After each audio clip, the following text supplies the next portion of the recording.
भाजपा में कद बढ़ाना है तो संघ के दर पर जाना है। ये हकीकत ज्योतिरादित्य सिंधिया की ही नहीं बल्कि उनके समर्थक भी अच्छी तरह जानते हैं। यही कारण है कि बीजेपी में आने के बाद केंद्रीय मंत्री ज्योतिरादित्य सिंधिया दूसरी बार ग्वालियर संघ कार्यालय पहुंचे। उनके संघ कार्यालय पहुंचते ही प्रदेश में राजनीतिक अटकलों का दौर भी शुरू हो गया। ये सवाल उठने लगे कि सिंधिया को संघ कार्यालय क्यों जाना पड़ रहा है। सिंधिया के आरएसएस कार्यालय जाने की क्या वजह है, देखते हैं इस रिपोर्ट में।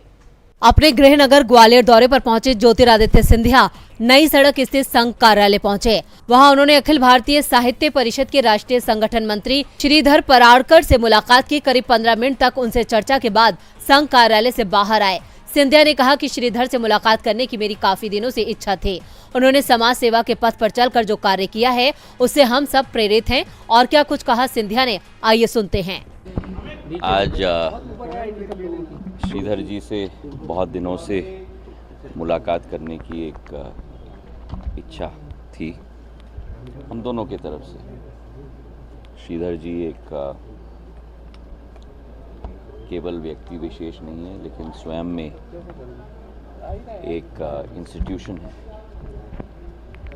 और जो उन्होंने समाज सेवा का पथ पिछले 50-60 सालों से अपनाया, उनसे हम सब प्रेरित हैं।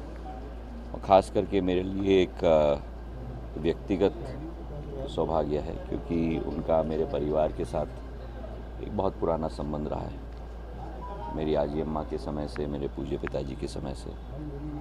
और इसलिए बहुत दिनों से लंबित था।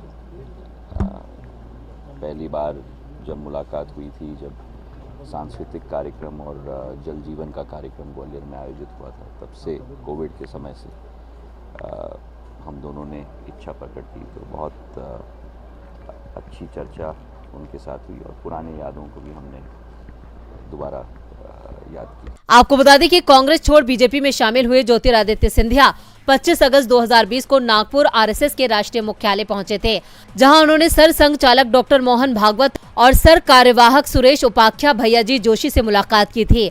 अब सिंधिया अपने गृह नगर ग्वालियर स्थित आरएसएस कार्यालय पहुंचे हैं।